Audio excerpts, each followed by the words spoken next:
So the Jews are the chosen people, the holy people. Well, that makes a lot of Christians, aka Gentiles, very, very angry.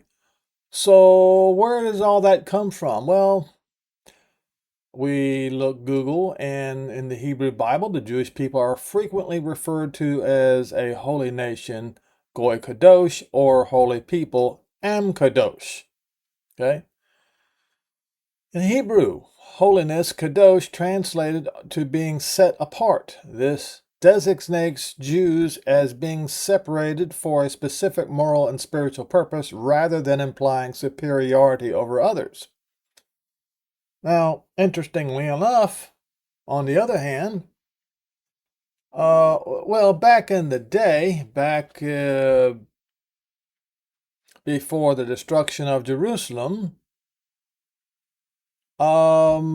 some Jews, certainly not all, but some Jews did imply superiority over others. However, since and before Constantine, but since Constantine, the Christians overtly and boastfully shouted out their superiority over the Jews.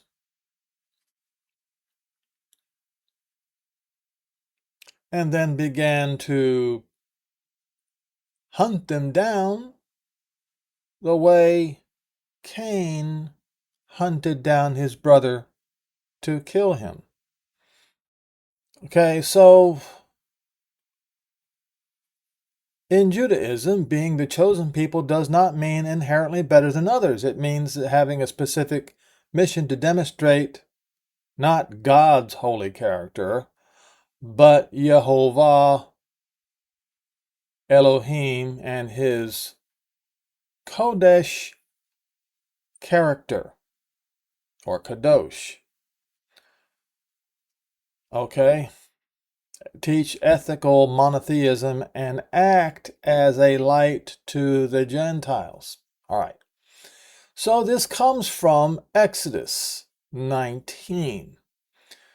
And verse 3, thus shall you say to the house of Jacob, tell the children of Israel, you have seen what I did to the Egyptians, and how I bare you on eagle's wings, and brought you to myself. Now therefore, obey my voice, and hear my covenant, and be a treasure unto me as a people. The whole earth is mine, and you shall be unto me a kingdom of priests, a Kadosh Goi, meaning a holy nation. Thus these are the words you shall speak unto the children of Israel. So this is where it first comes from. Now we read it again in the book of Daniel. Okay.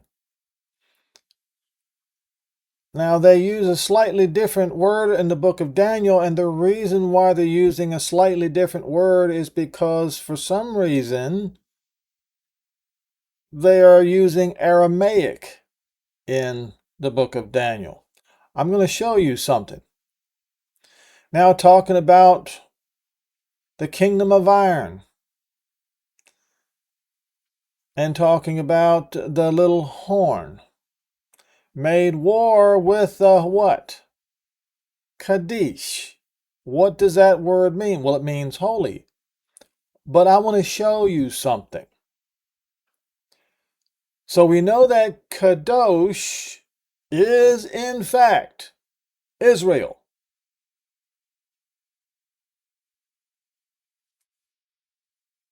AKA the Jews, AKA the 12 tribes of Israel. Now I'm going to show you something. Kadesh also means holy ones. But see, it is actually, Kaddish is actually Aramaic corresponding to Kadosh, the word that is in Exodus, speaking of the 12 tribes of Israel being a Kadosh Goi, or a Kadosh holy nation. So, the little horn of Daniel 9 is persecuting the Kadosh, the people of Israel. Okay? Then it says, until the Ancient of Days came. The Ancient of Days is Yehovah Elohim of Israel. He's going to come and return and give judgment, give justice to the Kaddish, or it should read Kadosh, of the Most High. Who are the Kadosh of the Most High? We just read in Exodus 19 who the Kadosh of the Most High is. And the time came that the actually Kadosh possessed the kingdom.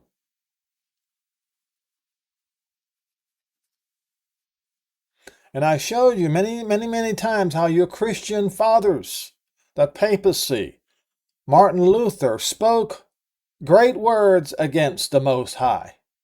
So did Nero. So did Caligula. So did Titus and Vespasian, when they wore out this Kodesh of the Most High. Okay? So this is clearly talking about a war between Rome, the Roman Empire, Christian Rome, the little horn being the head of Christian Rome, and between them and the people of Israel. That's what it means. The church has nothing to do with this, unless they are accepted. They have been responsible with the little horn trying to destroy the Jews. I will show you that in a minute. But, so, we have that. Now, what I want to show you is that from the beginning, a new covenant was promised to Israel. It doesn't use the term new covenant here. Deuteronomy 30. These words, the blessing and the curse, that's exactly what it says. All this extra words that they have in here is incorrect. Which I have set before you.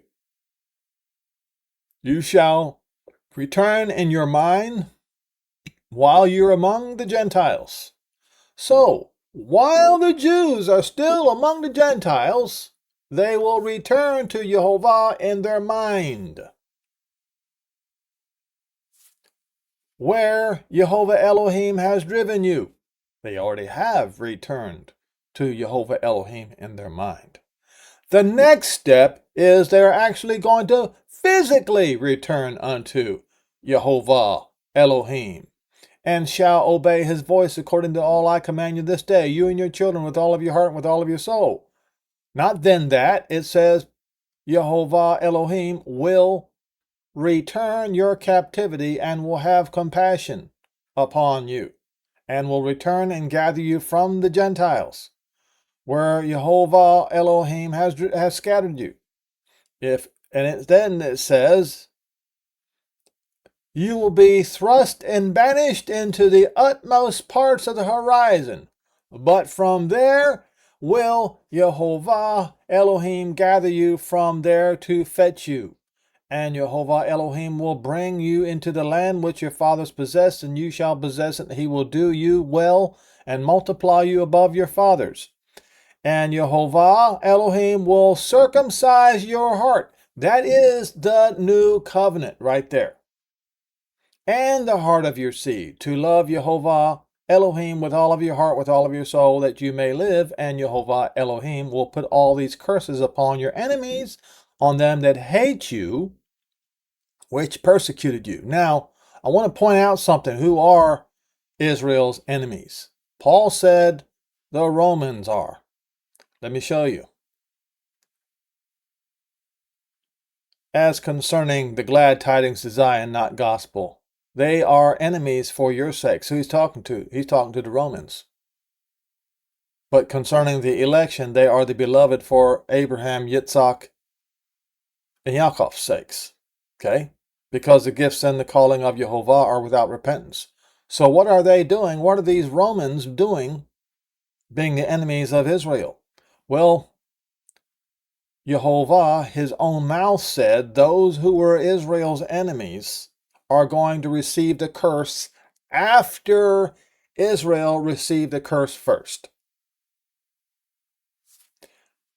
And then Yehovah Elohim is going to circumcise their heart. Now we go to, I forgot to, Jeremiah 31. So we go to the next place where the new covenant is mentioned. Now you will say, well, the place that you just showed me does not say new covenant. Well, this right here proves that Deuteronomy 30 promises a new covenant for Israel after they have received the blessing and the curse. 31.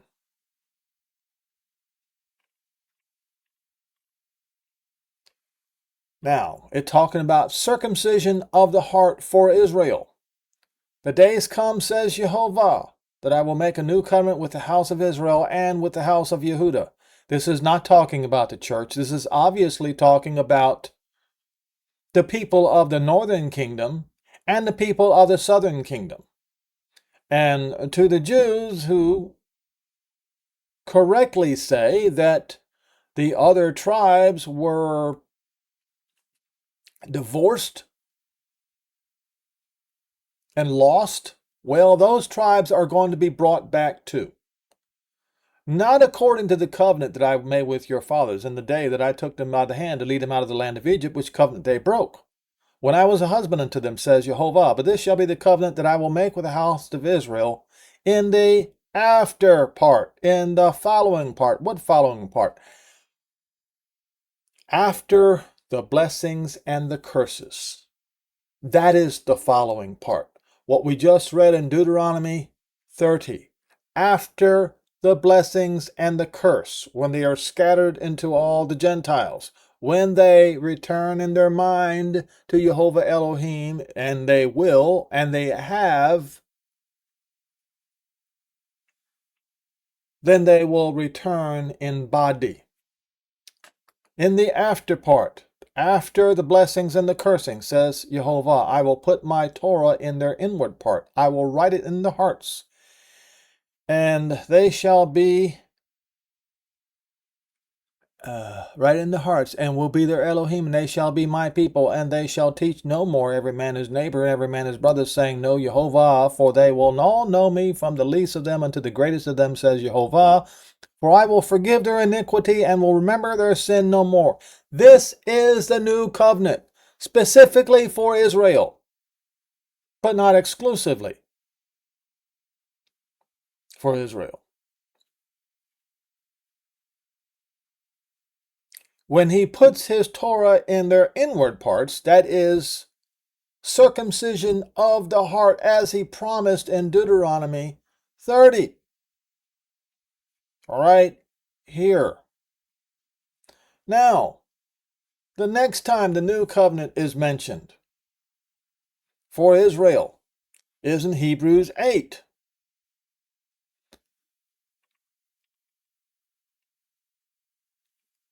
Verse 7, For if that first covenant be faultless, there should be no place to be sought for the second. Well, we just read in Jeremiah 31 that it is going to be a new covenant for finding fault with them, Israel. He said, behold, the days come, says Yehovah, that I will make, not the Lord. See that? You just saw, I've just pointed out to you, Yehovah, right here, says, right there. See it?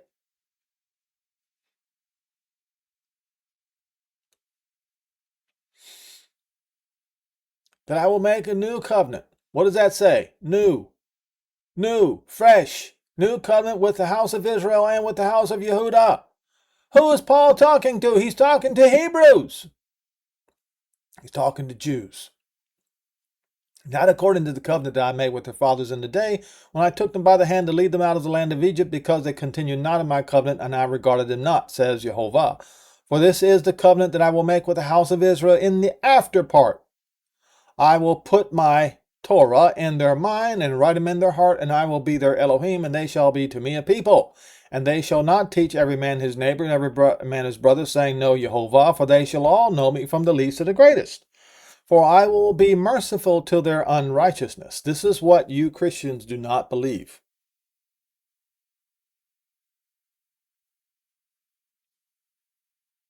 He's going to be merciful to them while they are still in their unrighteousness. And that mercy that he shows to Israel is going to cause them to change. It says so in Ezekiel 39. It says, when he lays his hand upon the Gentiles to save Israel from them, that so that all the house of Israel shall know Yehovah Elohim from that day and forward. You can go and type in on Bible Hub from that day and forward, and it should come to Ezekiel 39 in the right verse. And their sins and their iniquities I will remember no more. Now, the next time the new covenant is mentioned, Paul is chastising the Romans for boasting against the branches. He accused them of boasting against the branches, and he said, if you do that, you will be cut off, and Israel will be grafted in. He says it right here. You will say then the branches are broken off that I might be grafted in. Well, because of unbelief they were broken off, and you stand by faith. Be not high-minded but fear, because if Yehovah did not spare the natural branches of that day, take heed that he also spare you not either. But it does not say take heed that you also spare you not either. He says, if he did not spare the natural branches at all, he will not spare you either. Look at the uprightness and severity of Yehovah on them, which fell severity, but toward you uprightness, kindness. If you continue in his kindness, excellence, uprightness. Did you continue in his kindness, excellence, uprightness? No, you did not, you Christians. And because of that,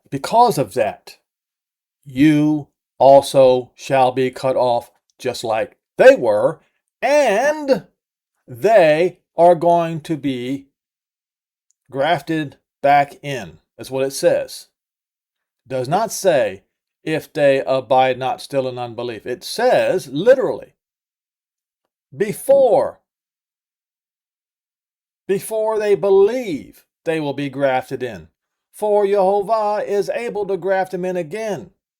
If you were cut out of the olive tree, which is wild by nature, and you were grafted contrary to nature into a cultivated olive tree, how much more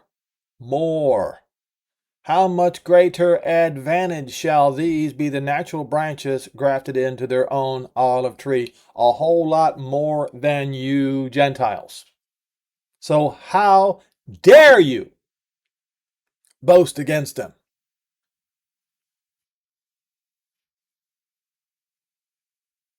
Now, some Christians say there will be a kingdom in heaven for Christians and a different one on earth for Israel. Well, you're going to be shocked to find out there's only going to be one kingdom, and it's going to be on the earth and not in heaven. Dispensational Premillennialists, popularized by the Schofield Reference Bible in 1909. Dispensationalists argue that, as they say, God, which is blasphemous because they're using the false name, the Germanic national idol. Yes, Anglo-Saxons are Germanic too, believe it or not. And replacing the name Yehovah with this blasphemous evil name. They say has two distinct plans for two distinct groups. What did Paul say? Paul said he warned the Romans, the churches, the Gentile churches, that if they boast against the branches, they're going to be cut off, and Israel is going to be grafted back in. Well, you did. You Christians, you did boast against the branches. In fact, Romans 11 was an accusation against the Romans for boasting against the branches. They believe that the Old Testament prophecies promised an earthly, literal kingdom centered in Jerusalem where Christ will rule from David's throne, they say. And then the church, they view the church as a separate heavenly entity. In this view, Christians will reside in heaven or the New Jerusalem while national Israel reigns on earth. Well, that's funny because the New Jerusalem, I saw the New Jerusalem, New Jerusalem coming down, meaning it will not remain in heaven. Descending, coming down to the earth. You can see it right here. It's not from God, but from Yehovah. It's coming down, coming down. You guys are saying it remains in heaven. The scripture says it's coming down to earth. You see what y'all did? Christians will reside in heaven or the New Jerusalem. But the New Jerusalem's coming down. And it says, while national Israel reigns on the earth. Well, let me show you something about this particular scripture.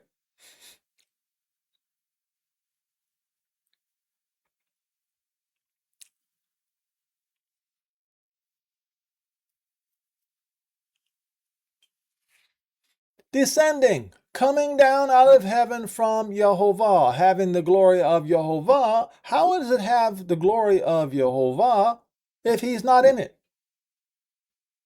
And her light was like a stone most precious, even as a jasper stone, clear as crystal, and had a wall great and high, and had 12 gates, and at the gates 12 messengers, and the names thereon were the 12 names of the 12 tribes of the children of the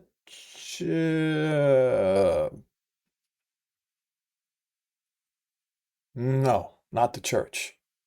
The 12 tribes of Israel. On the east, 3 gates. On the north, 3 gates. On the south, 3 gates. On the west, 3 gates. So where are the gates for the church?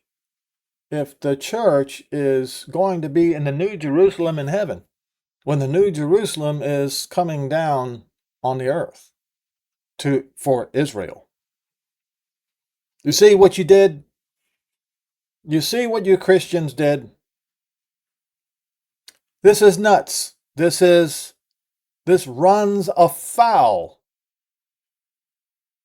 In fact, this brings a curse on Christians who believe this nonsense because they are literally trying to change the words of Yochanan in Revelation 21, where he says, I believe in the next chapter, "For I testify unto every man that hears the words of the prophecy of this book, if any man shall add unto these things, Yehovah shall add unto him the plagues that are written in this book. And if any man shall take away from the words of the book of this prophecy, Yehovah shall take away his part out of the book of life." You do realize that when you hold this, any version that contradicts what Yochanan said in, what was it, Revelation 19, I believe it was, we just read about the New Jerusalem coming down. Then, let's see, right here. Yeah, this right here. If anyone provides you a different version of what is written here, you are to be removed from the tree of life. You are to be removed from salvation, and also, go back to right here, and out of the holy city, from the things which are written in this book. You will not be able to enter into the city, Jerusalem. Now, speaking of the Kadoshe of the Most High that we read about in Daniel,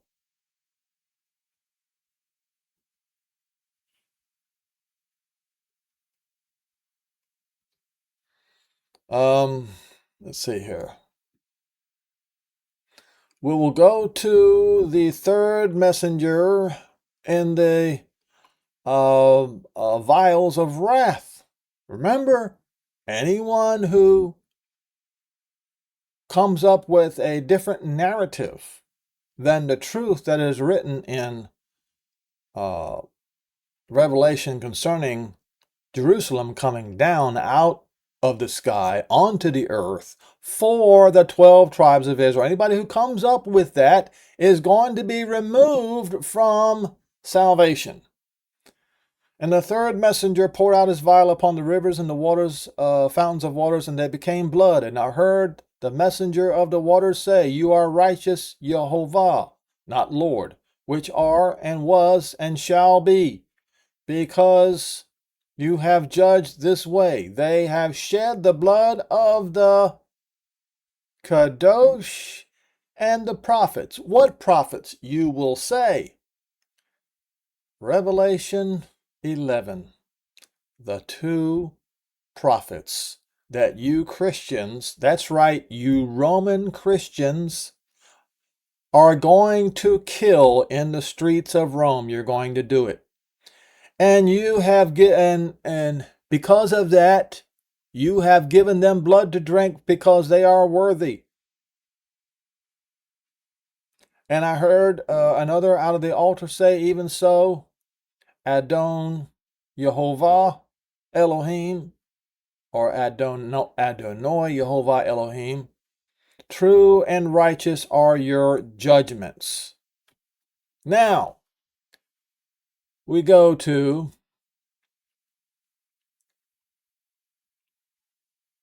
Babylon is fallen. Who is Babylon? Babylon is a great city-state who overran and plundered Israel.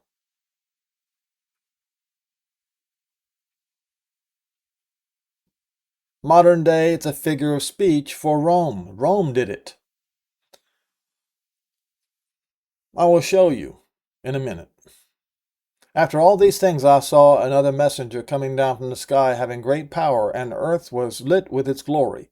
And he cried mightily with a strong voice, saying, Babylon the great is fallen, is become the habitation of demons, and the hold of every foul spirit, and a cage of every unclean and hateful bird. Now, are these war birds? I ask the question. For all Gentiles, all. You see that? I hate to be a bearer of bad tidings for the Gentiles, but that's exactly it says for every. You see that word right there? P-A-S, the Greek word, every Gentile. For every Gentile have drunk of the wine of the wrath of her fornication, and the kings of the earth have committed fornication with her, and the merchants of the earth are waxed rich through the abundance of her delicacies. I heard another voice from the sky saying, Come out of her, my people, that you be not partakers of her sins, that you receive not of her plagues. For her sins have reached unto the sky, and Yehovah has remembered her iniquities. Reward her as she rewarded you, and do unto her double according to her works. In the cup which she has filled to her double. For she has glorified herself and lived deliciously, so much torment and sorrow give to her, for she has said in her heart, I sit as a queen. That is you, the church, did this.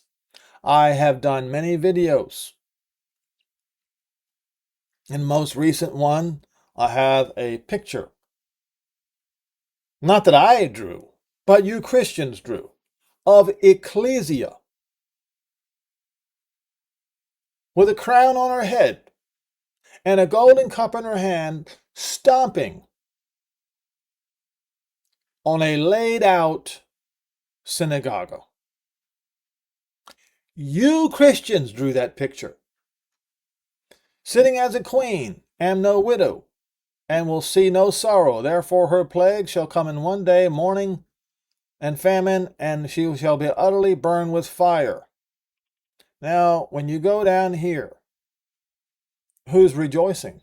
The Kadoshe, the Jews. Rejoice over you, heaven, and you messengers, is what it should read. And prophets, for Yehovah has avenged you on her. And a mighty messenger took up a stone like a great millstone and cast it into the sea. That would be the Mediterranean Sea. Saying with violence, shall the great city Babylon be thrown down, and there shall no more be found at all, and the voice of harpers, musicians, pipers, and trumpeters shall no more be heard at all in you. No craftsman or whatever craft may be found any more in you, for the sound of a millstone shall be heard no more, and the light of the candle shall be seen no more at all, and the voice of the bridegroom shall not be heard any more at all in you, for your merchants were the great men upon the earth, and by your sorceries were all the Gentiles deceived. What this means is, since all the Gentiles were deceived, that means the Jews were not. And in her was found the blood of the prophets. That's right, the two witnesses. But also, wait a minute, Cephas and Paul were slain in Rome.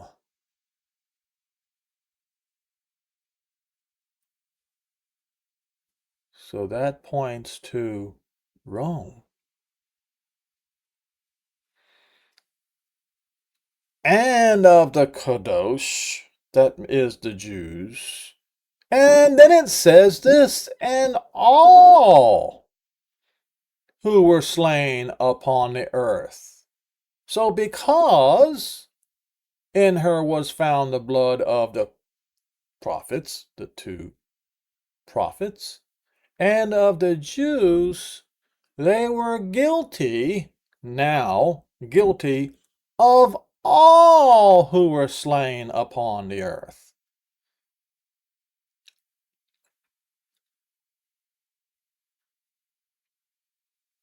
You see,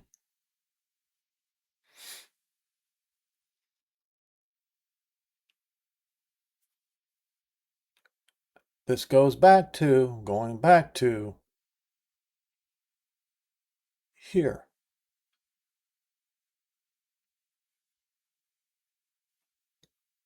And Yehovah Elohim will put all of these curses upon your enemies, on them that hated you, which persecuted you. Now, why is, I'm just going to do AI. Why is Rome called Babylon?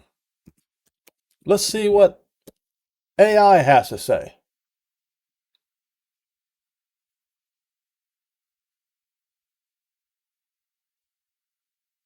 Early Christians used Babylon as a symbolic code for Rome in New Testament texts like Revelation. This allowed them to secretly condemn the Roman Empire's systemic corruption, wealth, and persecution of believers without facing imperial retaliation. But wait a minute. They deceived this Babylon deceived all the Gentiles. That means they persecuted the Jews, and they did. And in case you need a refresher,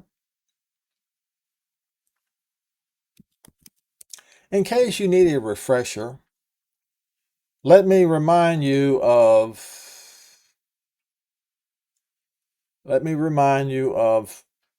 some of these videos that I have. Let's see. Constantine.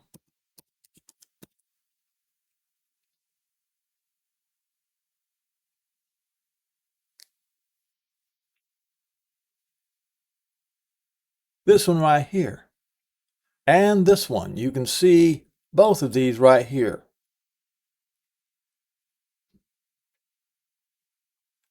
Constantine's Nicene Christian Creed rejects all things Jewish, including the Jewish Messiah. Here's proof.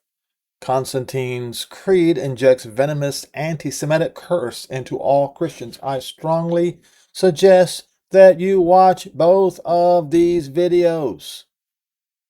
And you'll see it here too. False Constantine Christian Gospel, the foundation of the genocidal crusades.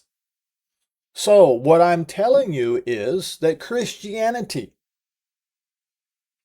was deceived by this city, Rome, when Satan took over Rome and turned it into Babylon. Whether you like it or not, it's the truth.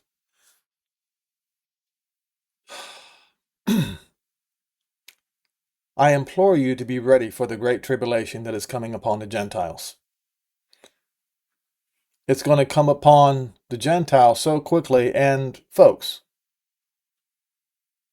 what I need you to understand is it's going to come by the hand of Yehovah first, by a giant meteor shower into the Mediterranean Sea. Anybody who has read Revelation 9, verse 1, knows this to be true.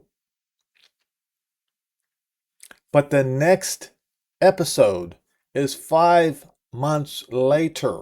It is a nuclear annihilation. You even see that the people who wear the ribbon of St. George are the ones that are going to be launching these nukes. If you bother to read Let me see if I can find it here.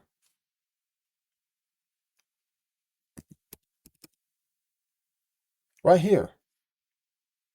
I did this in 2022. Name and ribbon of St. George identifies Gog. Okay. Now, anybody who understands flags and emblems will know right away this is Russia. It's Russia. And Russia is being, its conventional weaponry is being systematically taken apart by Ukraine in a most efficient and shocking manner right now, to the point where they will have no conventional weapons left. What will they have left? Nuclear.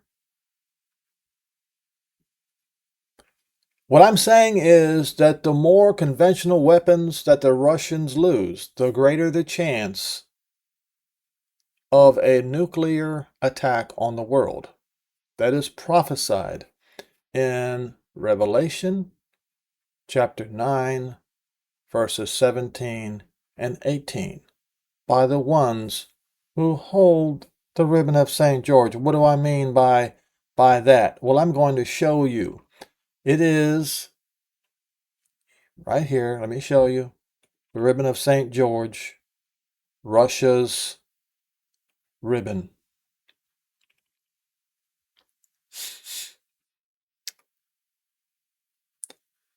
And thus I saw the horses in vision, and not them that sat on it. It says to be seated on them. That which was seated on the horses, or the carriers, the thing you load your equipment on, had breastplates of a fiery breastplate of jacinth and brimstone.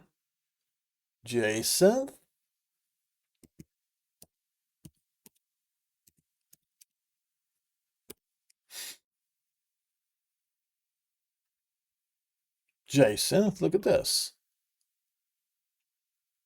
Black, orange, and yellow. In this case, it says brimstone, which would be yellow, because brimstone is sulfur. Now you go and look at YARS ICBM, and you see several versions. You see some with the older, right here, it's kind of a orangey red and black. But then after 2014, let's see if I can find one with yellow on it. Right here. There it is. Well, I don't know why Reuters. Wow. But you see it right there. After 2014, they made them yellow instead. Yellow and black. Right here it says Putin's nuke rocket. This is what they're going to use. This is what is described in Revelation.